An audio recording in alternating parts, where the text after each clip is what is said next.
Hi Sagittarius. Welcome to your March reading.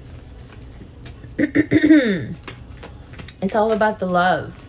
It's all about the lust. It's all about the playfulness. It's all about the danger, the risk, the badass attitude. Mars moves into Gemini. Of course, it's the first card out. Your energy is just so sexy. You can't help but be drawn in by that Mars and Gemini energy. You want, and you're playful about it, and you're quick, and you're flirty. And some of you are leaving behind a Cancerian energy that's become too suffocating. Whether it was someone who was trying to tell you what to do in your life, your career. For some of you, it was a friend who went too far, asked too much, controlled too much, criticized too much. For some of you, it's a love interest that just wouldn't let you breathe.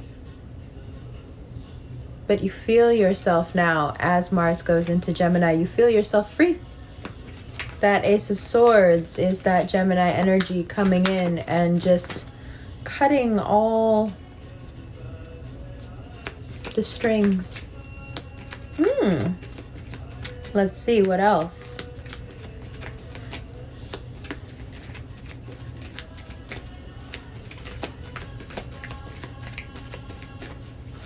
Around the 20th, what's already pretty dramatic and intense and love-fueled, around the 20th, it gets even more intense.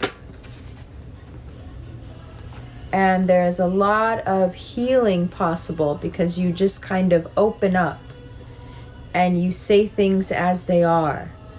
And you are looking for someone to kind of absolve you of the pain and hurt you've been carrying around, that really wants some karmic answers. There is a sense of, why did those things happen?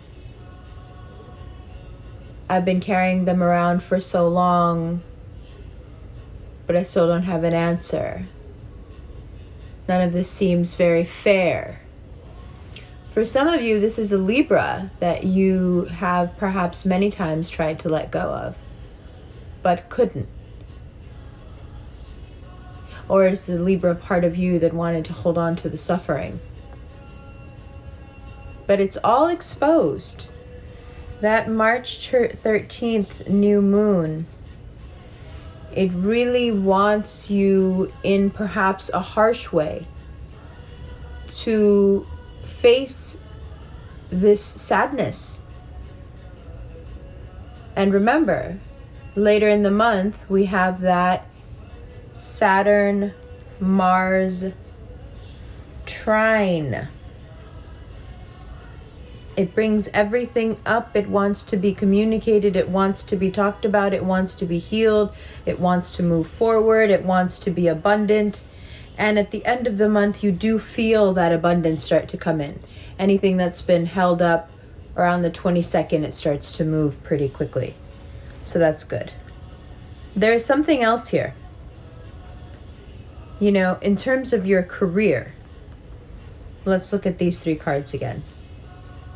It is in March that you realize finally, as we work into Aries season in March, that you really need to be doing your own thing. Have something of your own and start to build towards that long term, so you are making money while you sleep.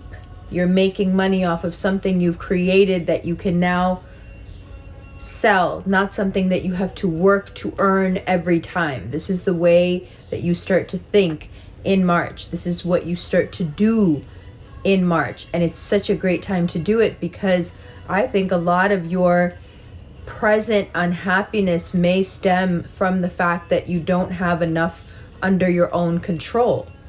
You don't feel perhaps that you have enough sovereignty in your life. Oh, if I didn't explain, we're doing the Pisces season videos in bed with pajamas on because that's all they do is sleep. So,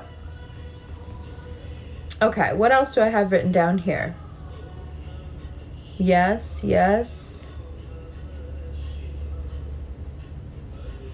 You know, you have this great energy, and you have all these great ideas that you can use this energy for, and yet there are going to be times here where you're going to get pulled into some really toxic old patterns with people who really just don't want to see you move forward, and they don't want you to succeed, and they may try to wrangle you and siphon some of this magic off of you,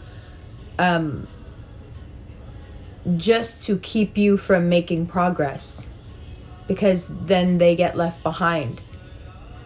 You need to learn how to not give in to this and step back and disengage from anything that feels parasitic, vampiric. You need to become an expert in March in how to preserve and protect your energy, your space, your feelings, and the reality that results from it.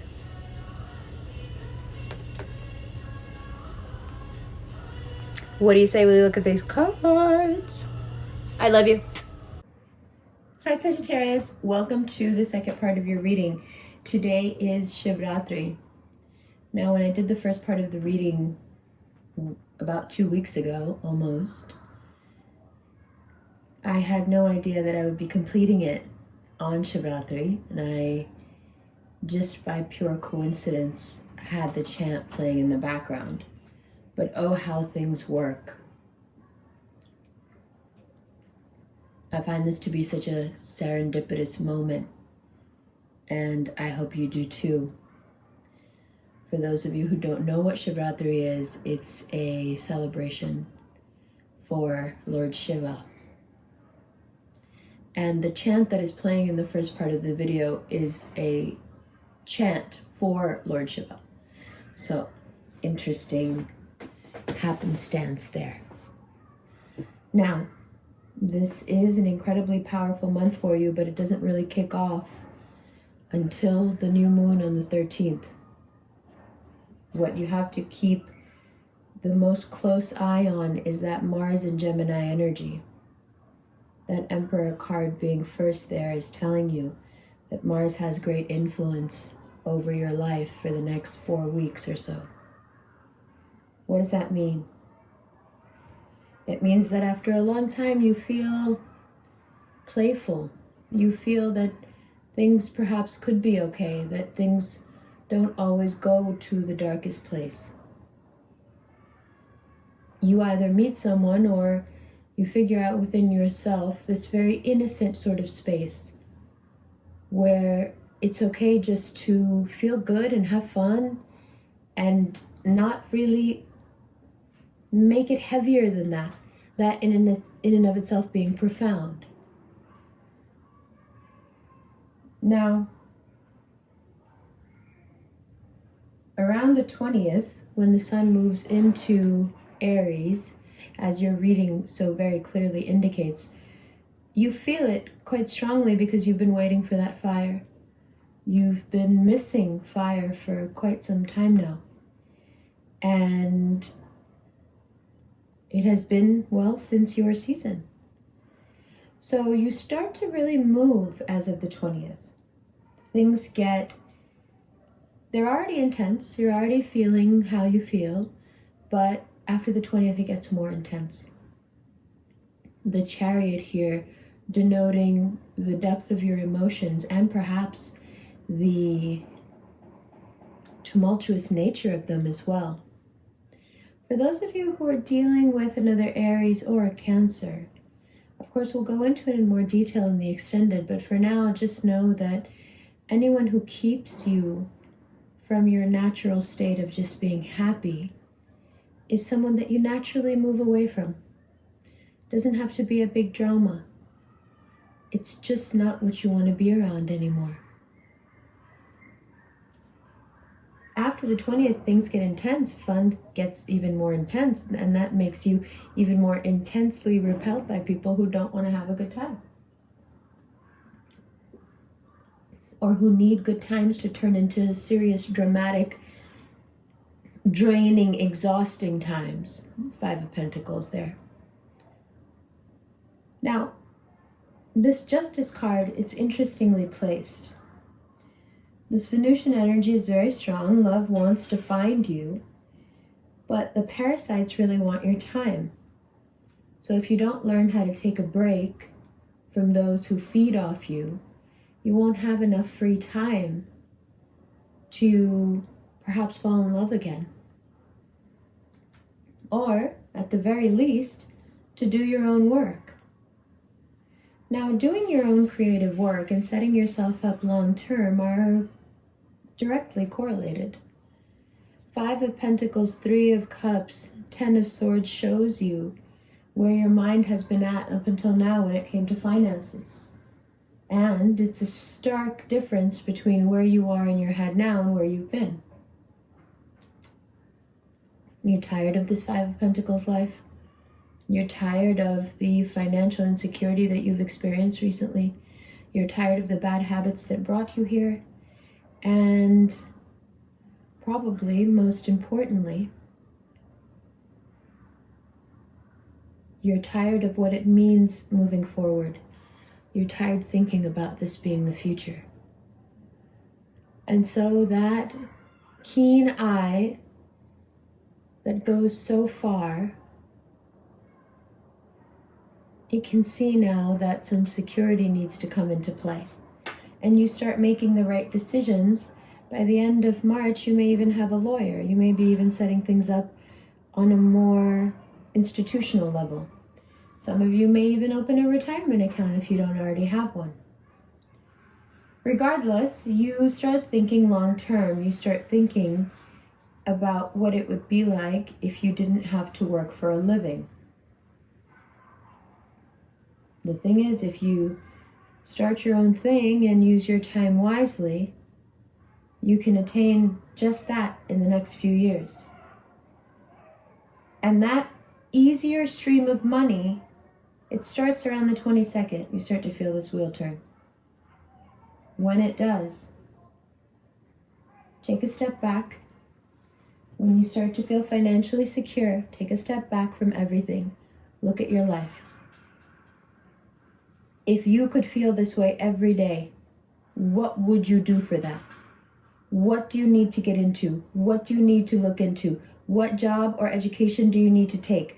What can you do now, working back from this feeling of everything is going my way? What can you create for yourself that you can see yourself long-term doing, enjoying, and being prosperous? So love is abundance, money is abundance, peace of mind is abundance, innovation and creativity is abundance. And all of those different forms find you starting at this new moon. All you've got to do is be honest about where you've been, and not with anybody else, just with yourself. Where you've been, who you've been, that's also okay, no judgment. Who you'll never be again. Again, no judgment, just evolution. And who you will become next. Everything else, talk about in the extended. You can get that extended video on Vimeo or through a direct PayPal link, or you can join the Sagittarius tier on Patreon, where you would have gotten the first part of the video, which was out 2 weeks ago early, and then this and the extended all in the same tier. So you're welcome to do that as well. If you're interested in a personal 7 to 10 minute recorded reading sent to your inbox, click the Cameo link below. If you are interested in a live video chat one-on-one reading, click the Chatalize link below. And if you are interested in a look at the daily astrological transits and how they apply to your sign, come join us at the Quietest Revolution on Instagram. and have a look at your daily horoscope. If you would like to attend an Aries full moon event on March 28th, a question answer on Zoom, check out the Eventbrite link below. And if you are interested in these rings, this is the Empress and this is the World. Check out the Revolution rings link below. Also, we will be having a launch for the World in Miami in mid-June. I will keep you in the know. Love you, love you, love you. I'll see you in the extended right now. Bye.